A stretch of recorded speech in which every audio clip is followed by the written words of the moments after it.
Good morning po sa inyong lahat. And then, God bless po. It's Saturday. Kakatapos ko lang nagwalis-walis po na unas and map dito sa aming bahay. Tulog na tulog pa si Aya. 7:10 na po ng umaga. Hindi pa ako nag-breakfast. Kape lang. Kapon, naglaban ako kaya wala na akong gagawin ngayon. Wala naman kasi akong ginagawa ng hapon ng mga 4 nung pagdating ni Aya, kaya naglaban na lang ako para ngayon hayahay. And then ngayon, tinitingnan ko yung sa may harapan namin, sa may tabi ng mga bulaklak na pink. Dahil tuloy-tuloy yung pag-ulan ng mga nakaraan, magbabawas ako ng dam. Yan. Bawasan ko ng dam. Kunin ko muna dito yung gloves na dala ni Papa Ryan dati pa. Dito muna yung unahin ko banda.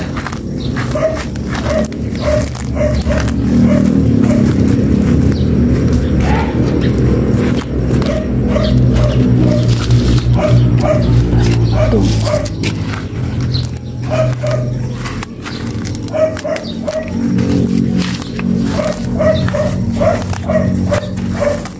Nag-gloves na ako para hindi sumiksik yung lupa sa kuko ko.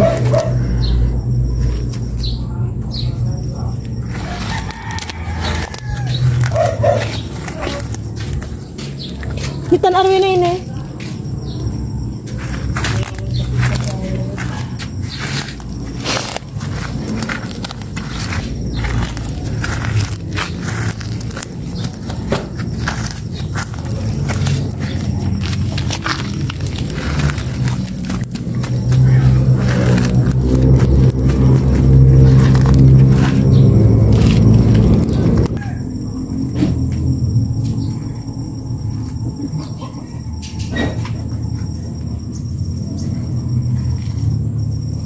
Ano mo po, nagpaparehistro lang ang Arwin.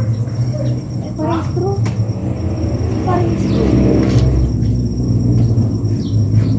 Parehistro.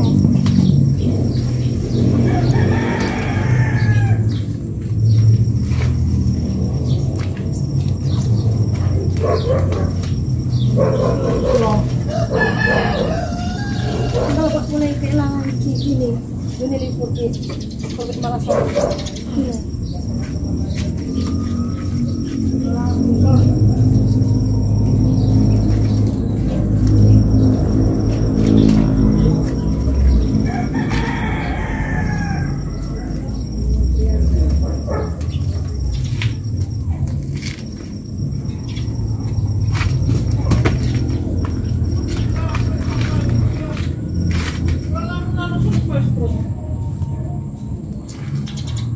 Hindi, paano ini-tem na gamit?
Junel Arwin na buwas. Na ano eh? Hindi. Kasi karo mo, iisipin lang pa yung mga lamig. Yan. Kung kunoon pa, mag-isip kami. Buridura.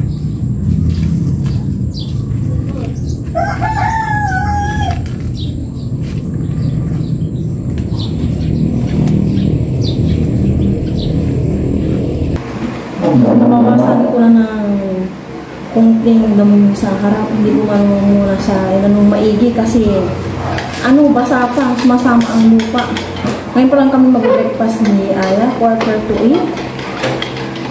Nagpunta si Aya ng kanyang milk and then ako naman, Quaker Oats. Ito si Aya yung tinapit kahapon. Gabi ko yung pawis ko. After namin mag-breakfast, maligo din ako and baka punta kami ng bayan. Thank you, Lord, for the food. Lord. Lord, mabawi ang kumpat mo. Oo nga, maputi. Ako kasi pinagpag ko yung mga basang-basa pa ako. Nagharap sa electric kami. Kaya yung electric ka na yung Mahangin ka? Baka din si Anya eh. Saan ka ba napagod dyan? Sa pag-ilamos mo na dila na. Madali Mas mama ka kay tita. Dapat kasi pag bumaba ka sa may labator, labos ka na doon. Sige na kain. Cheers! Bayan. Kasukal. Cheers! Ibot ni Aya. Suka. Ang sukal. Sa'yo, kasukal na ka. Buti hindi ako naabutan ng araw. Ayan na yung araw. Sa may labas. Yung favorite ko ba?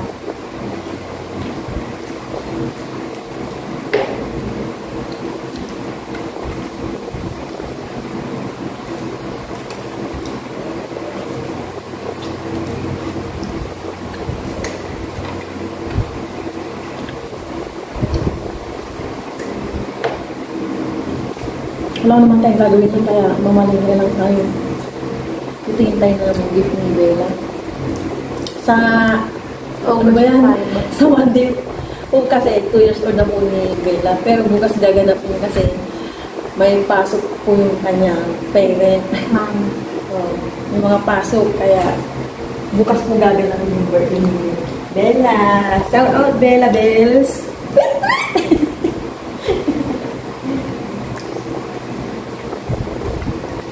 Mama, hindi pa Sarap na ang tulog ni Aya. Ikaw, saan ang tulog mo? Alam mo, nabagsa yung pigibang mo. Hindi ka nagising mo. Sabi ko, saan kaya yung pag-akyat ko? Yung pigibang ko ba? Hindi ko alam bakit nabagsa yung pigibang. pakainangin. Tapos na po kami nag-breakfast ni Mama, tsaka nakiligo na rin po kami. Maya-maya alis na rin po kami. Ito na po kami ng bayan. Inantay ko lang po si Mama. Ang oras po is magna 9:59 or 58. Halika na, ya. Huwag mo na yung fan. Kaya ano mo itong umbrella? Alis na po kami ni Aya. Ang tala iso yung hili ko. Okay na. Ang tala nasa yung panyo ko. Mainit. Yun, kakaligo lang namin ni Aya. Sobrang init na.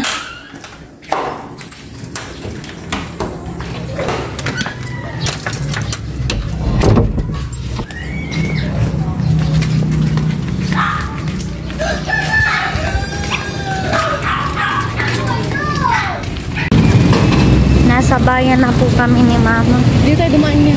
Tapos doon tayo kakanan.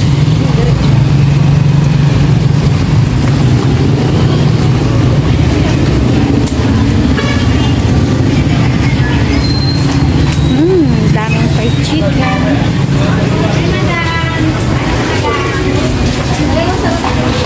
Punta muna kami sa isdaan. Doon muna kami.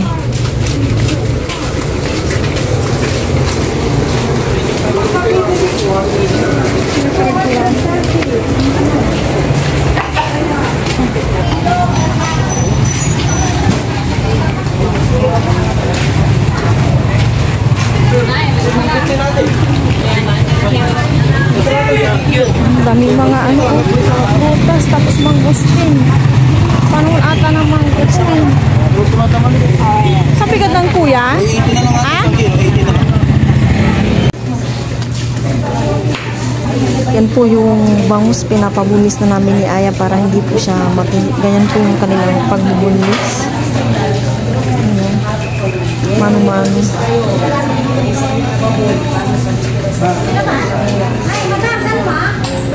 nakabili na kami ng yellowfin tsaka dalagang buki. Si ate,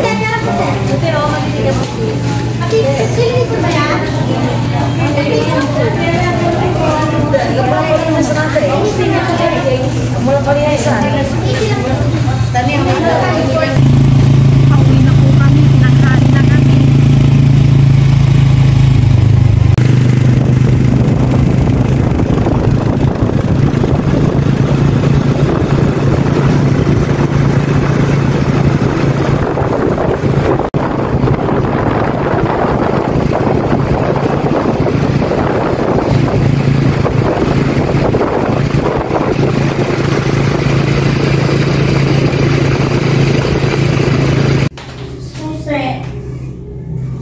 Ito yan, andito na po kami. Kakarating-rating lang. Magsasayang na ako. Baka hindi ko na maluto yung tukwa.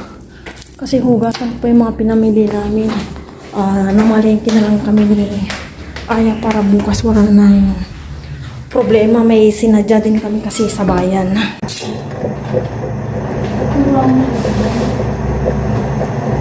Nakapagsaing na ako. Bumili kami ni Aya ng saging lakatan. Bali, almost 1 kilo to, 100.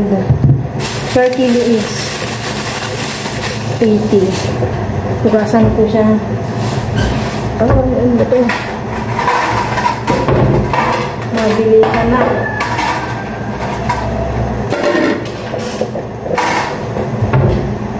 Hindi mo kita magkakaroon.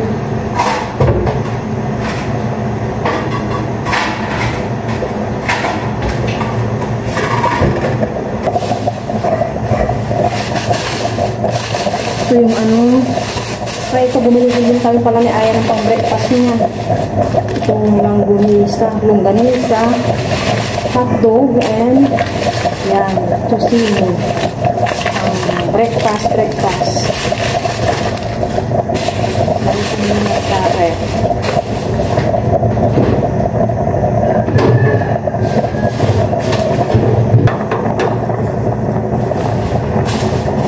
Bumili din kami ng seedless na dalandan. 71 kilo. Ang palay lang nung nabili ko ata ng gulo ulit. Tapos ito pa nagustuhan ni Aya. Gawa daw kulit ako. Ito bulaklak ng kalabasa.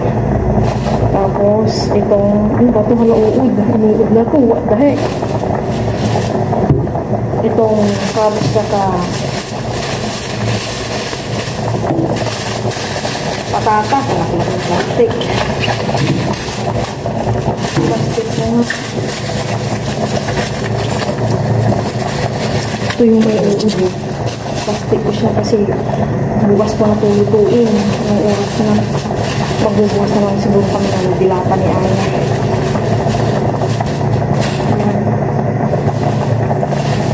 Ay, anda. Nabutas yung ano. Susunat namin ni Aya. Butas. Saan kaya ito nadami? Tapos itong gabi pala yan. Nandito pa pala yung gabi. Na-transfer ko na yung ano. Yung nabutas. Ito for 1 week naman na Aya. Ito na yung mga isda. Maglilinis muna ako dito. Nakakapagod itong araw na to after namin ano na malengke. Wala pa kami pahingan ni Aya. Kakain na kami ng lunch. Nagbigay yung nanay ko ng saring gulay. Ito, may na pork. Hindi, nag-additional ako ng ulam namin ni Aya. Hindi ko na ginisa. Parang pinainit ko lang with century to na with egg. Kain po tayong lahat. Pero bago ko i-try muna po. Lord, maraming salamat po sa amin. Sa amin sa pagkakaroon na pagkain. Naway lang yung pagkakaroon na pagkain. Ito muna. O yan. Ikaw na muna. Maggulay muna. Sige na. Hindi pwedeng hindi maggulay. Kuha ka ng kalabasa. Sige na. Hindi pwedeng ito. Ito yung aming sabi na lakatan. Parang ano na ngayon. Seasonal niya. Kaya more saging si Aya. Si Aya natakot sa gulay. Gusto niya pa yung hindi healthy. Halika, cheers na tayo. Cheers. Learn. So, para po sa inyo, kain po tayo lahat. Sarap ng gulay ah.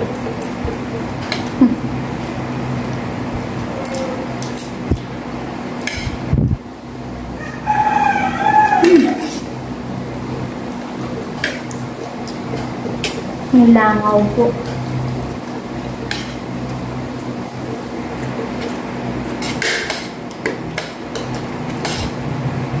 Bukas ko nalutuin yung tokwa, tsaka yung bulak-bulak ng kalabasa. Walang oras.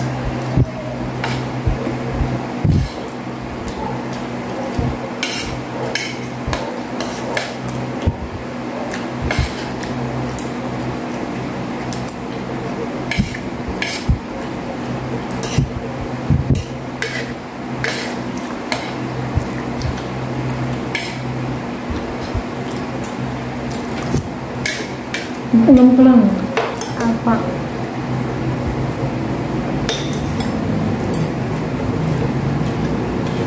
Kalabasa pa mo. Dalawa na lang. No. Para healthy. Sige na, dalawa na lang.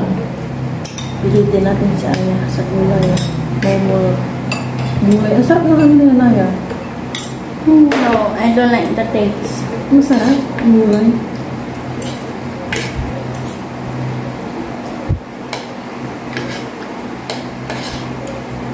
Amis ko yung luto ng nanay ko.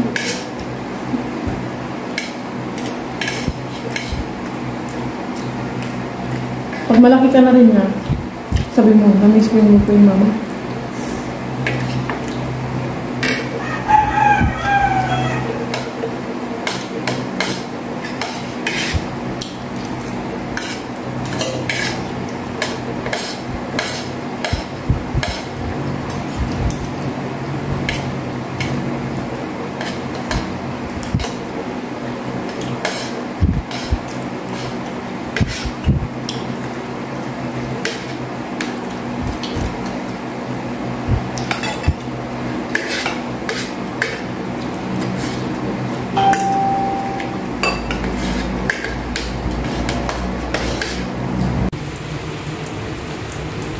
Tapos na kaming nakapag-lunch dahil walang pasok. Weekend, si Aya po yung maghuhugas ng pinggan ulit kapag wala po siyang pasok. And then after neto, magpapahinga po kami ni Aya at antok na antok ako.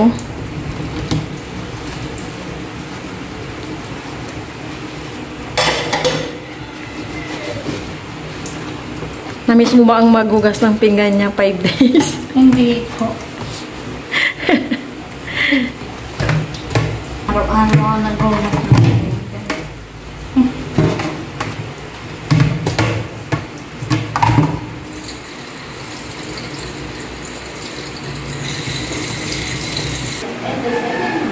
Ayan na po yung oras. And then, pinanonood ko po si Aya ng mga subject dyan sa YouTube. Ina-advance ko po siya. Bali, tatlong lang naman siya, subject. Yan, hihikab-hikab po si Aya. Kasi, hindi po siya nakatulog. Kulang nakatulog 30 minutes nung pagkatapos namin nag-lunch and naghugas si Aya ng pinggan. Hindi siya talaga nakatulog. Maya-maya, magsa-cellphone naman siya and then merienda. Hindi pwede kasing kahit ganitong weekend, panay siya cellphone. Hindi pwedeng dire-diretso yung cellphone niya. Balance lang po yung ginagawa ko sa kanya para may natututunan din siya at advanced reading siya.